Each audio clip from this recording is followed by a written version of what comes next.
All right, friends, it is Pastor Jonathan coming to you, and I am really excited today to be joined by our newest staff member. Scott Bach-Hansen is with me here on Zoom, and we're getting ready to have a conversation about his new role in our church as Director of Congregational Care. Before we bring Scott in, I want to just tell you all a little bit about how this came to be. So many of you will know Pastor Flora Hoydilla, who was with us for about 18 months, had to go on family leave at the end of November of 2021. And so as that leave was approaching, we found out about that just shortly before it happened. And one of the things that we were imagining from a staff parish relations perspective was like, hey, we are likely going to go without any sort of clergy assistance, without any sort of congregational care assistance, probably for the next several months while we wait for appointments to roll around in July of 2022. And it just so happened that after a conversation with our district superintendent, the Reverend Dr. Sarah Calvert, we were informed like, hey, there actually might be somebody who can come and help. And sure enough, Scott and I got to hang out and get to know one another. And then Scott interviewed with our staff parish relations committee. And all of a sudden, here we are. And Scott is starting as a part of our team on Wednesday, December 15th, as our Director of Congregational Care. And we couldn't be more excited to welcome him onto our team. So Scott, it is good to see you on the other end of this call. How are you doing today? I'm great. I'm really excited. I can't wait to get going, and I can't wait to just get my arms around this community. Absolutely. Well, I think we're excited to have you. So Scott, I wonder, as we're kicking off this conversation, if you might do us a favor and tell us a little bit about you and how, from your perspective, we got to this point and kind of your faith journey and your call to ministry and all of that sort of thing.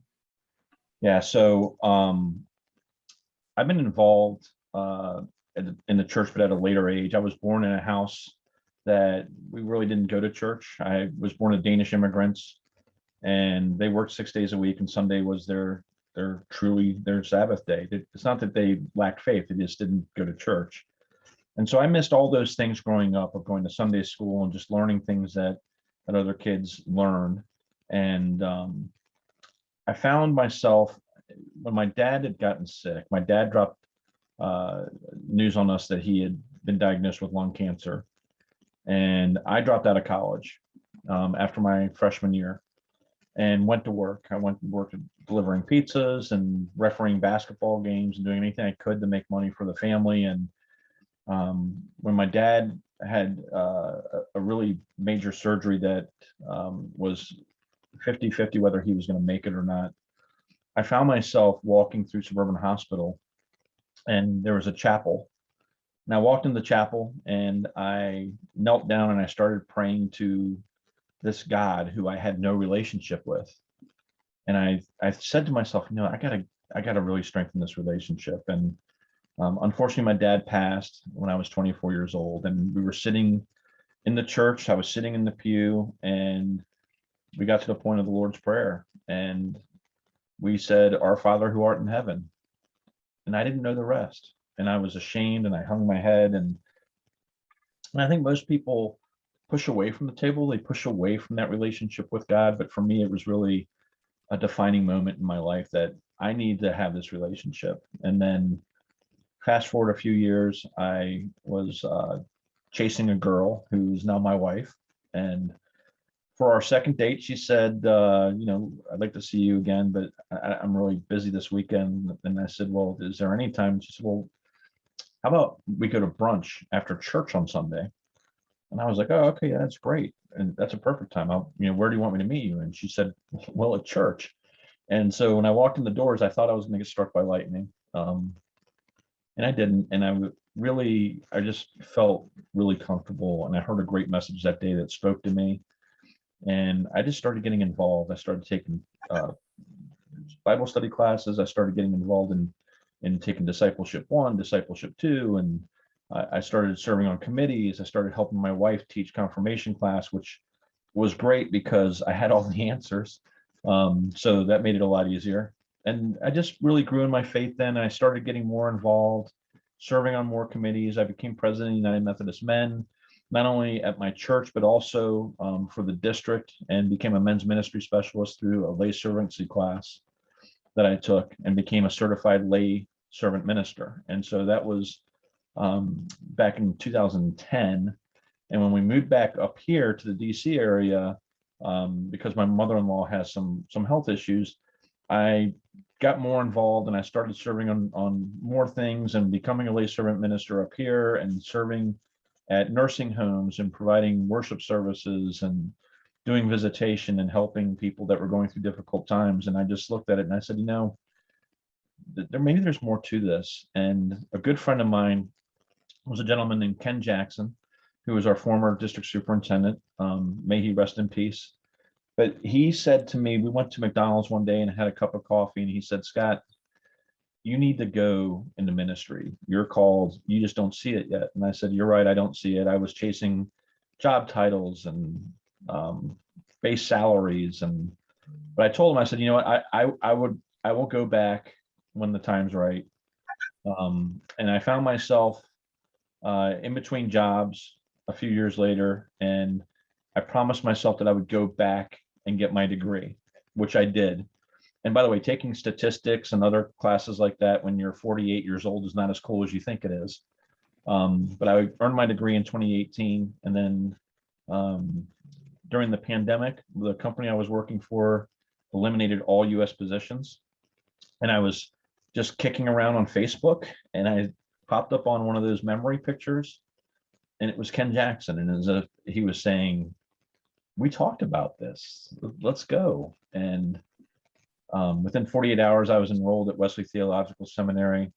I announced my interest in candidacy with the Alexandria District for the United Methodist Church in Virginia.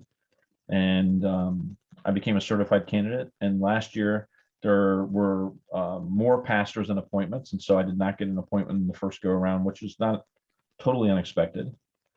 And so this coming spring, I am expecting to get an appointment. But Sarah called me and said, I need you to have a conversation with the pastor over at Herndon, because they have a position and opportunity that came through. And after talking with Jonathan, and he knows that my goal is to be licensed and become a pastor, similar to what Floor was doing. And I'll be doing that this spring. And my goal is to be able to just get involved with this community and find ways that I can grow and help, and not only help others, but also learn from the great people, the great staff that I got a chance to meet earlier today, and just really ingrain myself in the community. And so, so my goal is not just to be here for that short period of time and get assigned somewhere else. I want to be part of this community for a long time, and I'm excited about it. So I'll cut it off there. I could probably go on another 5 minutes, but I think that gives everybody a little bit of a background that will help. Sure. Well, and I love what you said there, Scott, about being able to recognize the influence of people in your life. I know Ken Jackson, many of the folks in our community will recognize that name. Ken Jackson was an intern at Herndon at one point in his career. And I know for me, I did not know Ken as well as you did, or as well as many of the people here did, but the year he passed was the year I was ordained. And I have a stole in my robe closet that is from Ken.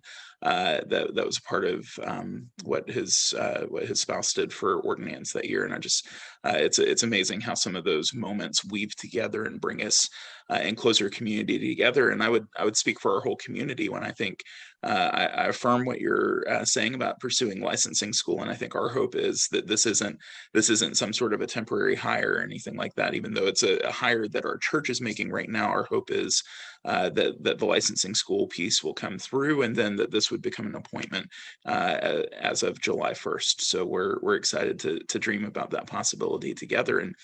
And so with that, Scott, what we're talking about here is congregational care, right? So how we're a community that cares for one another. So I wonder if you'd share with us just kind of your vision and your thought about how we do congregational care well as a church family. Yeah, and I'm sorry, I can't get my mind off what you said about Ken, because as somebody that was my mentor, God is at work here. And before I get into the congregational care, I just have to say this: God is at work, because the first place that Ken got assigned to or worked for in the United Methodist Church was Herndon. And what are the chances? There's some 1,200, 1,300 churches in Virginia that my mentor, the one that was pushing me and giving me all the encouragement to go into ministry, and here I am at the same place. So, and I have I have his robes. When you see me wearing my black robe, that's a King Jackson black robe. So, but as far as congregational care goes, for me, I just look at it as being able to support those that are in need. And it's just such a broad brush. But one of the things that I think I've really enjoyed in my process of going through these steps in ministry is being there for people when they're at their lowest times. That I honestly think that as a pastor, a pastor is, there's nothing more important in the world than being able to be there for somebody when they're at their lowest times. It doesn't matter, whatever professional athletes are out there, and certainly there are other vocations that could speak to these as well, but there's nothing more important to me than the pastor showing up when somebody is going through crisis. Having gone through crisis myself, some of these you'll hear about over the next few months. I survived a house fire when I was a freshman in high school. Our house was hit by a tornado in 2004 from Hurricane Ivan in Centerville, where my wife and my oldest daughter at the time lived. Just being able to be there for people, and it's not necessarily anything else than just being present. And I think that's one of the more important things. And being able to just sit across from somebody and let them know that you're there and you care for them, and to hold their hand. I think that speaks volumes for what congregational care really is for me. And I think congregational care is also to celebrate the positives too, to be able to, go to that state championship game for one of the youth, or to be able to, be there for somebody when they graduate from college at at any age really, because it's such an important piece. But I just want to be able to be there for our community and be able to support them and help them. And again, like I said, I can't wait to get involved. Absolutely. I think you're so right, Scott, and just being able to think about the breadth of congregational care. And one of the things that I've loved about our initial conversations is kind of the way that you've embodied and expressed an interest in making sure that congregational care isn't the work of one or two people, but it's something that we embrace collaboratively and collectively. And I think that's something I'm excited to see you take the lead on, but also to see folks from our community join together and kind of dreaming through how can we care well for one another, and recognize that, when we bring people onto our teams, it's not, hey, we're hiring people to do stuff we wouldn't do ourselves, but it's we're bringing people on to help direct and guide so that we can collaborate and work together to be building the kind of fruitful community that God's calling us toward. Scott, I wonder, would you tell us a little bit about your family? I know you've alluded to your wife and kids. I think we'd be interested in hearing a little bit about them and some of your passions away from ministry. What all do you have going on at home and in life? Yeah, so I've been married to my wife Michelle for 21 years now. She is a ASL sign language interpreter in Fairfax County Public Schools. And also she interprets the Sunday services at St. Matthew's, the church that I am leaving to come to Herndon for. We have three beautiful daughters, Madison, who's 19, Kayla, who's 16, and Emery, who is almost 12. She won't take 11 anymore. It has to be almost 12. And they're all, doing great in school, and they're just wonderful contributors to society. And they're all involved in dance and have great, healthy relationships. And, so I couldn't be more proud of them. And then we have a little puppy, a cockapoo named Charlie. He's a mini cockapoo, so he's only 15 pounds. I call him 15 pounds of fury. And Nice. He's just such the sweetest little puppy. And, he's going to have to get used to me not being around. So we'll have to work on that. But he's a great dog. As far as some background, some other things I've been involved in, I know that it was announced at the service this past week, and I've been refereeing high school and college basketball since 1992. I refereed college basketball for 13 years, and then Just after driving, to give you an idea, I would drive 6 hours to a game, referee the game, drive 6 hours home. I would throw my clothes in the washing machine. My wife would throw them in the dryer, and I'd pack my bag and do the same thing the next day. And it just got to a point after 13 years of that, of chasing the dream of being this basketball referee at a really high level. I just got to a point where things got more important. Family became really important for me, and we just needed to focus on that. And so I gave up college basketball when I got a promotion to move to Greenville, South Carolina, and run a location down in Greenville for Konica Minolta, who was the employer I was with. But I also have a great job working with the NBA. I am a courtside administrator. I work for the NBA, not the Washington Wizards, but directly for the NBA as the administrator that works all the replay equipment and talks with the people in Secaucus. So it's a really cool job. It's amazing when you think that people pay $1,500 to $2,500 for those front row seats for the Wizards games, but yet the NBA pays me to be in the front row. So it's really, really cool, and I really, really love it and enjoy it. And I'm under contract, so I'll still be doing that through the end of this year. And then I think Jonathan and I will evaluate whether it makes sense for me to continue, because I think it's what's more important to me is the ministry thing, and just getting involved and being able to care for this community. So if it works out, Scott, great. surely we could just switch places, right? I just need to shave, and I could just like flip in and be you for a minute, right? Like I've got a blue shirt for you that you can wear. There you go. It's the same blue shirt we wear all the time. That'd be great.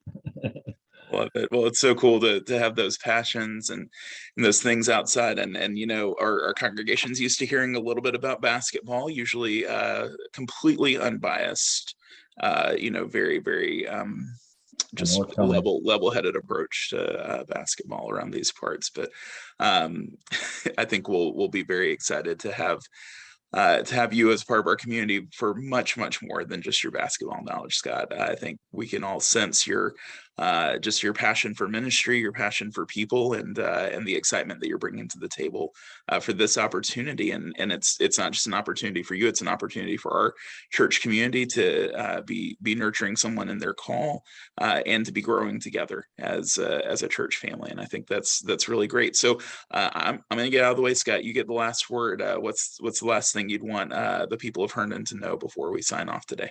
Yeah, I'm so excited. I'm just I've been dreaming about going into ministry for a while, and it's been a road that has been really affirming these last couple of years. A lot of people during the pandemic have found ways to not be interested in going that path anymore. And for me, it's more affirming. You said something earlier that really hit me when we're talking about congregational care and having other members and building a team. That's really what I'm really excited about. It's not just me individually going out there and being part of it. That's obviously a piece of this position, but it's also to be able to meet other people and to find their strengths and have them be able to help within their own communities, whether it be United Methodist Men or UMW or in the music program. Just having people involved that will come aboard and be able to share in the ministry of being able to take care of one another and to be able to take care of our community. And I think that's going to be the biggest thing that I want to share. And just you may see the believe sign over my shoulder here. I am a Ted Lasso fan. I'm a Ted Lasso snob, but that's okay. There's good things there. I think I would be remiss though if I didn't share this as the last thing. I take the position, and look, I'm the kind of person that likes to have fun. I like to build relationships. I like to be able to enjoy and laugh and just share some great experiences in life with people. But I take it very seriously, and I'm very appreciative and thankful for the work that Flor did, and I'm heartbroken for her and her family, what they're going through. And I'm sorry that that's what happened to be able to cause for me to be able to come here. So I want to express my sincere thoughts and care for Flor and pray for her and the family. I know that they're still going to be involved in the community, but it's something that it has been weighing on me, and I think it's really important for us to remember that. And so don't take my excitement or my joy or my laughter or jokes or anything else without knowing that in the background, the what's really at my core is just I want to help, and I can't wait to be part of this community and to be able to put my arms around them. And I am a hugger. I know it's COVID, but I am a hugger. So Sure. I always take hugs. So I appreciate the opportunity to be able to say hi to everybody, and please stop by and I'll be in and out of the office, but please stop by and see me, or come by and introduce yourself on Sundays. If you guys have name tags, I don't even know if you have name tags, but if you do, wear them. It would help me at least for the first week or two, or at least a month. But anyway, I appreciate it. Sure. That's been one of the oddest things about COVID, is trying to figure out how do we do name tags safely. But we used to do like dry erase ones anyway. Well, you and I'll connect about that more and more. But I think I speak for our whole community, Scott, where we resonate so much with what you said about Pastor Flor, and just continuing to pray for her and for her family, and also being excited about this opportunity that we have to walk alongside with you. And like you said, this is a mentor of mine once said that ministry is serious business that you should never take too seriously. And I think there's a lot of wisdom in that. And I think we can all certainly feel the sense of joy that you bring to this, and the passion and the excitement and the gravity of it all. And so we're excited to journey on this path together. So thank you, Scott, for joining me for a few minutes. Thank you all for tuning in. If you have any questions about anything that you've heard today, if you need to reach out to either of us, our emails are really simple. So I'm just Jonathan at herndonumc.org. Scott is Scott at herndonumc.org. And we would love to be able to hear from you and connect with you in any way that we can. So God bless you. Enjoy the day. Thanks so much for tuning in. And we'll look forward to seeing you around Herndon United Methodist Church real soon. Peace. Bye, everyone.